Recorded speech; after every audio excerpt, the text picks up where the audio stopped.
May 16, 1943, 9:10 p.m. RAF Scampton, Lincolnshire. Wing Commander Guy Gibson stands beside his Lancaster, AJG, for George, watching the ground crew complete their final checks. The bomb bay doors hang open, revealing something no one outside this base has seen before.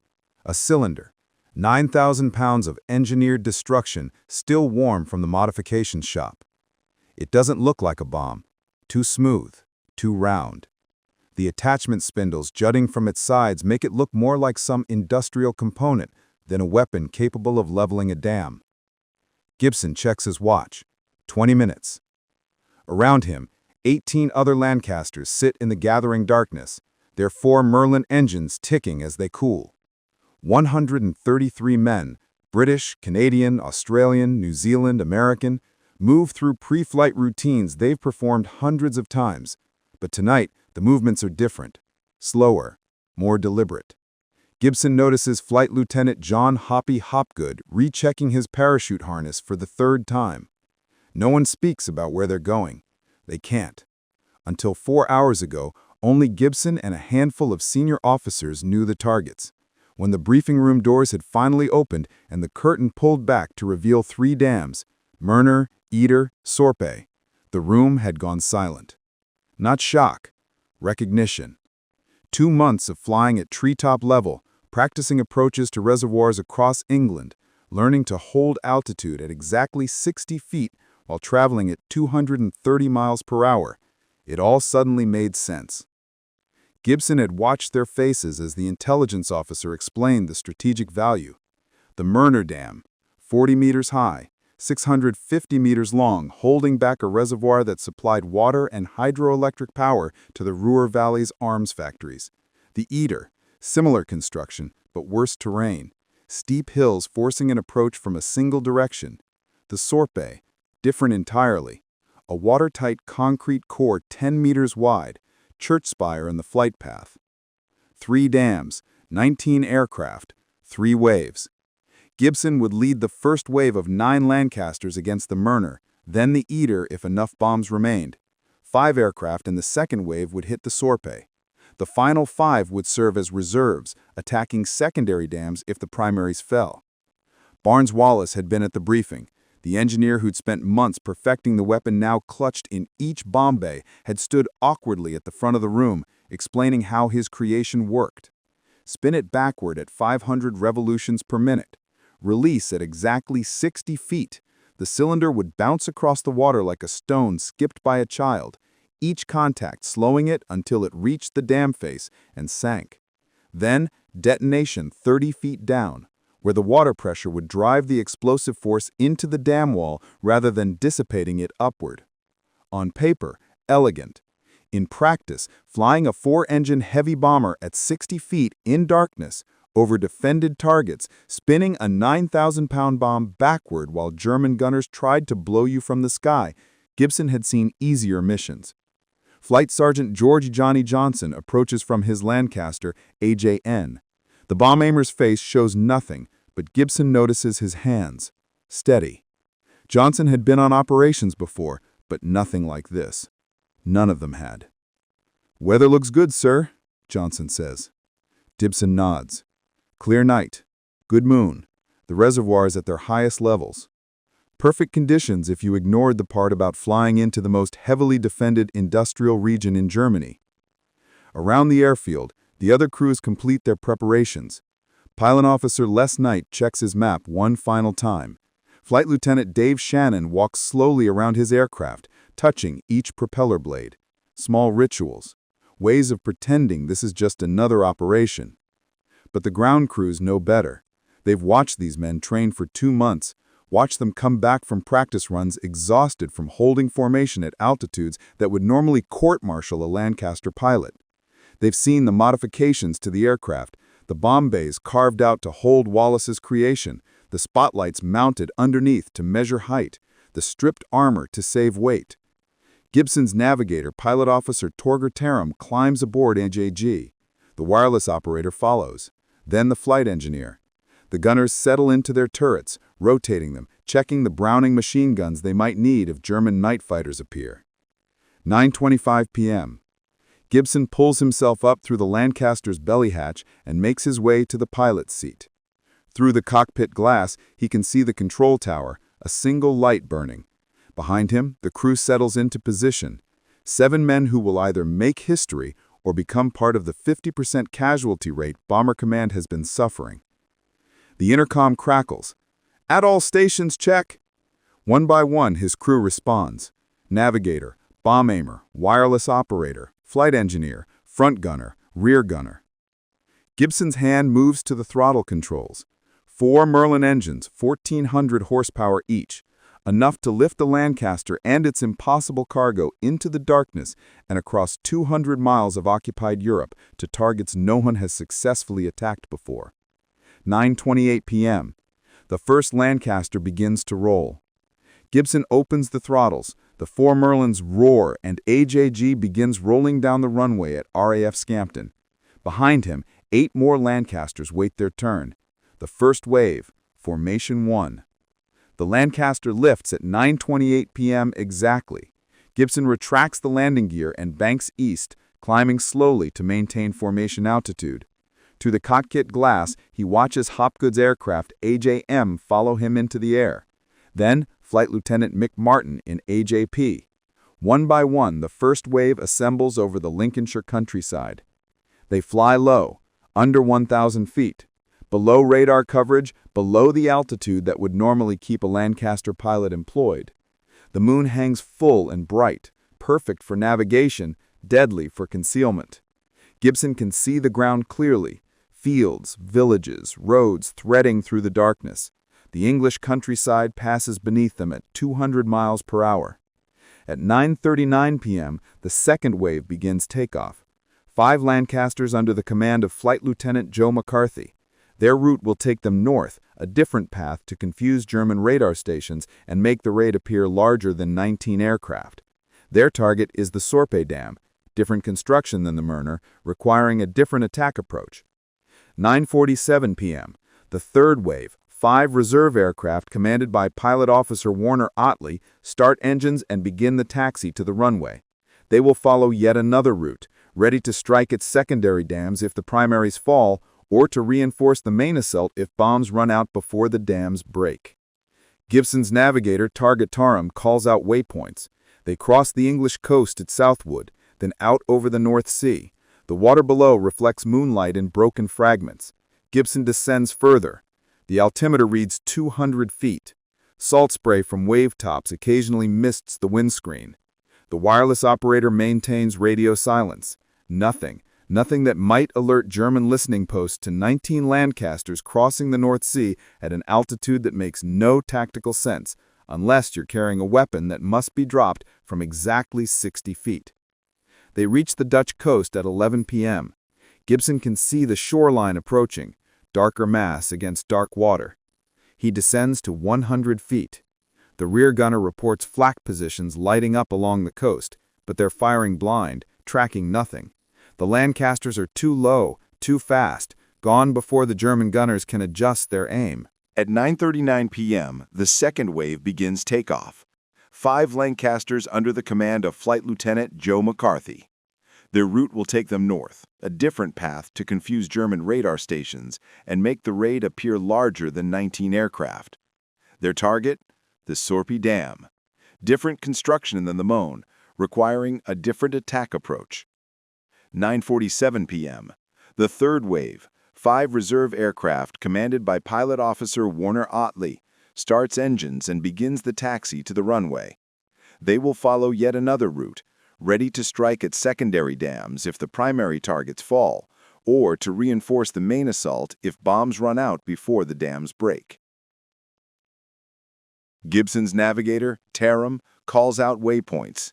They cross the English coast at Southwold, then out over the North Sea. The water below reflects moonlight in broken fragments. Gibson descends further. The altimeter reads 200 feet. Salt spray from wave tops occasionally mists the windscreen. The wireless operator maintains radio silence. No transmissions. Nothing that might alert German listening posts to 19 Lancasters crossing the North Sea at an altitude that makes no tactical sense unless you're carrying a weapon that must be dropped from exactly 60 feet. They reach the Dutch coast at 11 p.m. Gibson can see the shoreline approaching, darker mass against dark water. He descends to 100 feet. The rear gunner reports flak positions lighting up along the coast, but they're firing blind, tracking nothing. The Lancasters are too low, too fast, gone before the German gunners can adjust their aim. Over-occupied Holland now. Gibson navigates by landmarks Barnes Wallis and the planners identified during months of reconnaissance. Rivers, roads, railway lines, church steeples that must be avoided in the darkness. The spotlights mounted under each Lancaster throw twin pools of illumination on the ground, designed to converge at exactly 60 feet, the release height for the bouncing bomb. But not yet. Gibson keeps them dark. No point advertising their presence. Flight Lieutenant Bill Estelle, flying AJZ in Gibson's formation, sees the power lines too late. The Lancaster strikes the cables at full speed. There's no explosion, just sudden absence where an aircraft had been, then a bloom of orange fire on the ground spreading across a field. Gibson's wireless operator notes the time, 11:15 p.m. First loss. Formation 1 continues. 8 aircraft now. Behind them, the second wave encounters their own obstacles. Pilot Officer Vernon Byers in AJK clips trees during low-level flight over Holland. The Lancaster struggles on for several minutes, but the damage is catastrophic. Byers orders the crew to bail out, but the altitude makes it impossible. AJK impacts near Harderwijk. No survivors. The third wave, following their separate route, loses Flight Lieutenant Robert Barlow's AJE to power lines near Haldern, Germany. Then Pilot Officer Warner Otley's AJC goes down over Ham. German night fighters and flak batteries are alert now, aware that something unusual is happening in their airspace. Gibson doesn't know about the losses yet. Radio silence means each aircraft flies alone with its fate. He concentrates on navigation, on maintaining formation, on the mission ahead. The spotlights still dark. The bomb still secured in the bay, spinning mechanism ready, but not yet engaged. 12:15 a.m., May 17th. They cross into Germany proper. The Ruhr Valley spreads below them, even at night recognizable from the concentration of industrial sites, power stations, the geometric patterns of factories and rail yards. This is the heart of German war production. Arms factories, steel mills, chemical plants, all dependent on water and electricity from the dams they're approaching. The Möhne Reservoir appears on the horizon at 12:25 a.m. Gibson can see it from miles away. Massive sheet of water reflecting moonlight. The dam itself a dark line holding back 140 million tons of water. Beyond the dam, the Ruhr Valley slopes away into darkness. Gibson signals the formation. They break into attack pattern. AJG climbs to 1,000 feet for the approach run. The other 7 Lancasters circle, waiting their turn, maintaining altitude to avoid German flak batteries Gibson knows are positioned in towers on the dam itself. He can see them now. 2 stone towers, gun positions clearly visible even in moonlight. They'll have to fly directly between them, release the bomb, then climb out before the flak tears them apart. Gibson's bomb aimer, Pilot Officer Frederick Spam Spafford, moves into position. The flight engineer activates the bomb spinning mechanism, 500 revolutions per minute, the speed Barnes Wallis calculated necessary for the bounce to work. 12:28 a.m. Gibson begins his approach run. The Lancaster drops to 60 feet. Gibson watches the spotlights converge on the water surface, 2 pools of light touching, the signal that his altitude is perfect. The Möhne Dam fills his vision. Massive concrete wall, 40 meters high, 650 meters long. The two stone towers grow larger, flak positions visible in their upper levels. Tracers arc toward them. The German gunners have spotted the approach. Gibson holds course, steady. The bomb aimer needs a stable platform. Spafford lies prone in the nose, peering through the bomb sight, calculating the release point. The bomb spins beneath them, 500 revolutions per minute, backward rotation that will make it skip across the water like a stone. More tracers, closer. The rear gunner returns fire, his Brownings hammering. "Bomb gone," Spafford calls. Gibson feels the Lancaster lift as 9,000 pounds drops free. He pulls up hard, climbing through the flak, banking away from the dam. Behind him, the cylindrical bomb hits water. It bounces, once, twice, 3 times, each contact sending up spray visible in the moonlight. It reaches the dam wall. Sinks. Gibson counts. 30 feet depth. Hydrostatic fuse. The explosion erupts underwater, a massive column of water shooting 200 feet into the air. The dam shudders, but holds. Gibson circles back. The dam is intact. Cracks, perhaps, but not breached. He signals Hopgood. AJM begins its approach. Hopgood's run mirrors Gibson's, descending to 60 feet, spotlights converging, flying directly into the flak that now knows exactly where to aim. The German gunners pour fire into the Lancaster's path. Gibson watches from his circling position, helpless, as tracers find Hopgood's aircraft. AJM's port wing erupts in flames. The Lancaster lurches, but Hopgood holds course. His bomb aimer releases. The upkeep bounces toward the dam, but the damaged Lancaster is too low, the release timing off. The bomb clears the dam wall entirely and detonates on the power station beyond. Hopgood tries to climb, tries to gain altitude for his crew to bail out, but the fire has spread. The Lancaster breaks apart. 3 men escape: bomb aimer John Fraser, rear gunner Tony Bircher, and front gunner George Gregory. Hopgood and the rest go down with the aircraft. Gibson makes note. 2 bombs used. 1 aircraft lost. Dam intact.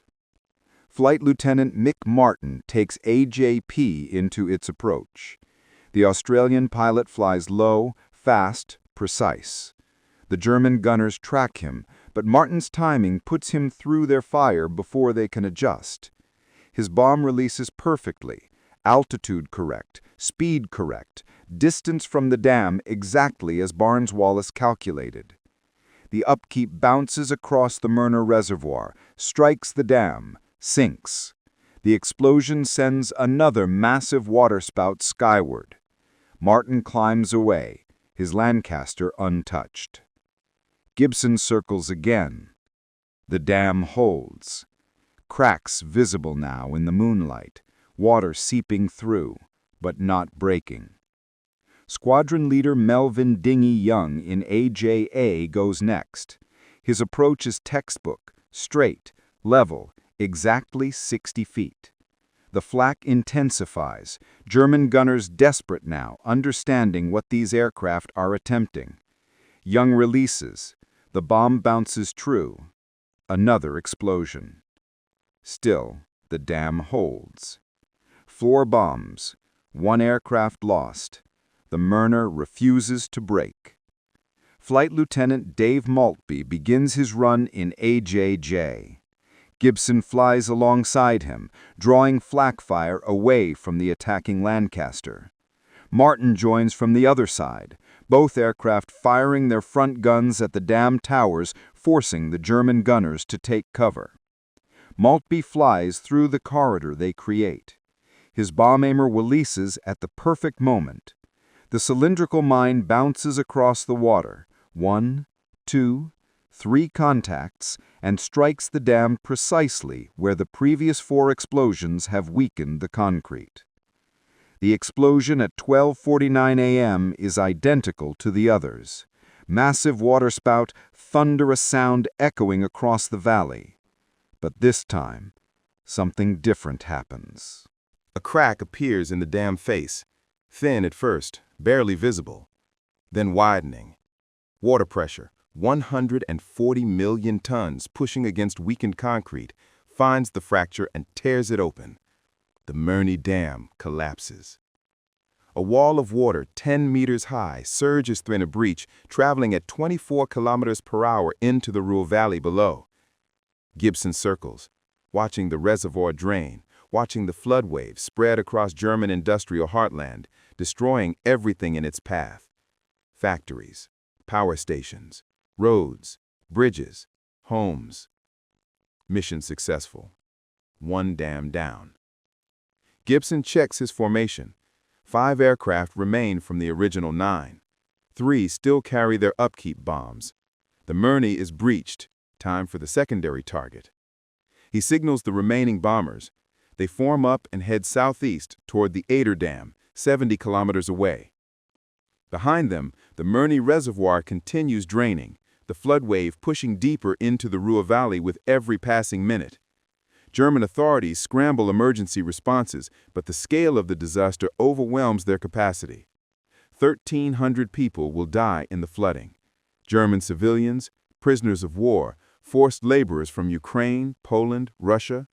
Hundreds of properties destroyed, thousands of livestock lost. 65 kilometers of devastation. But Gibson doesn't see that. He sees the next target approaching through the darkness. The Eder Reservoir. The Eder Reservoir appears through the darkness at 1:15 a.m. Gibson circles the target, assessing what his crews face.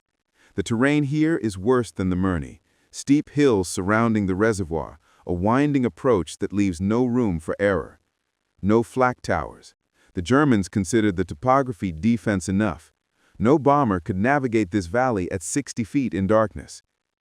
But Gibson has 3 Lancasters still carrying upkeep bombs. Flight Lieutenant Dave Shannon in AJL, Squadron Leader Henry Maudsley in AJZ, and Pilot Officer Les Knight in AJN. He brought them to the Eder. They'll attempt what the German defenders thought impossible. Shannon begins his approach.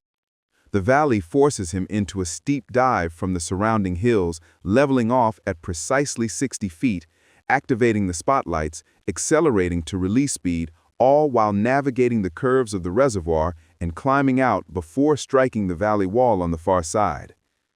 He aborts. The angle wrong, the altitude off.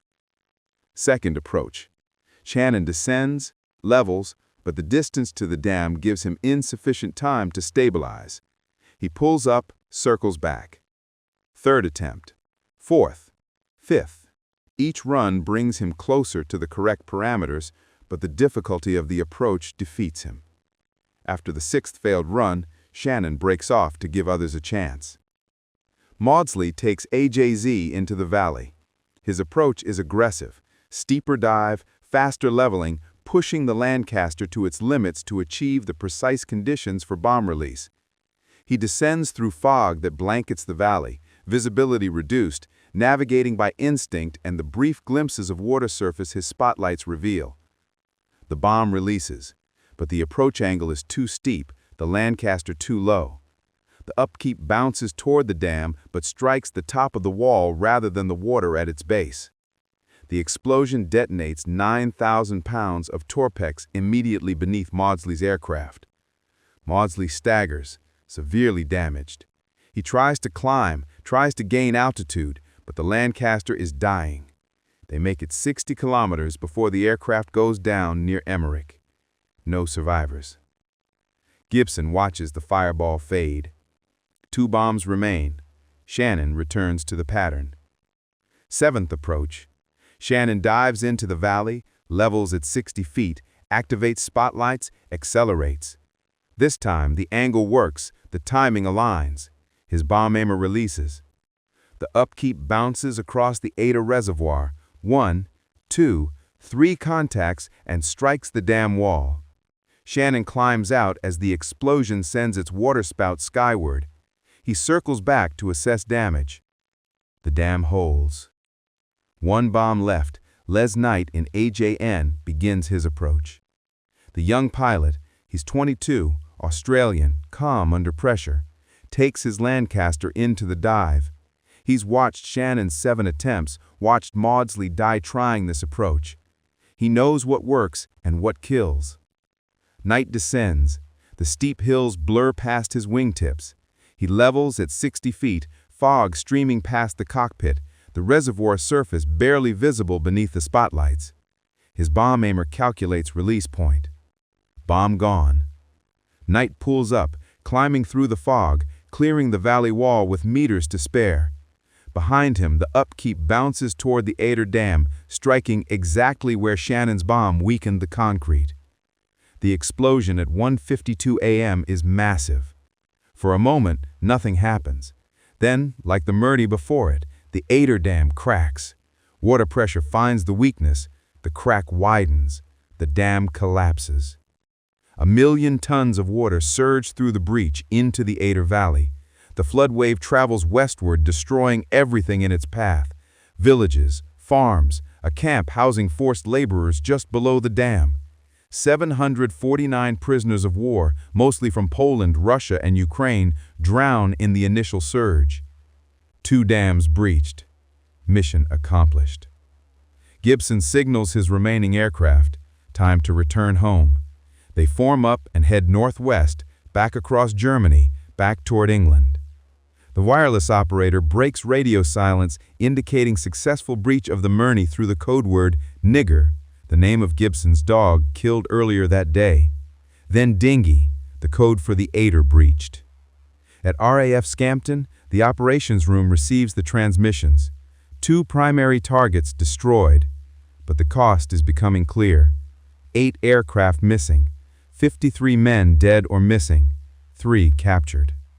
The second wave, the aircraft tasked with attacking the Sorpe Dam, encountered their own difficulties. Only 2 Lancasters reached the target, Flight Lieutenant Joe McCarthy in AJT and Flight Sergeant Ken Brown in AJF. The Sorpe's construction differed from the Möhne and Eder, earth embankment with a concrete core 10 meters wide, requiring a different attack approach.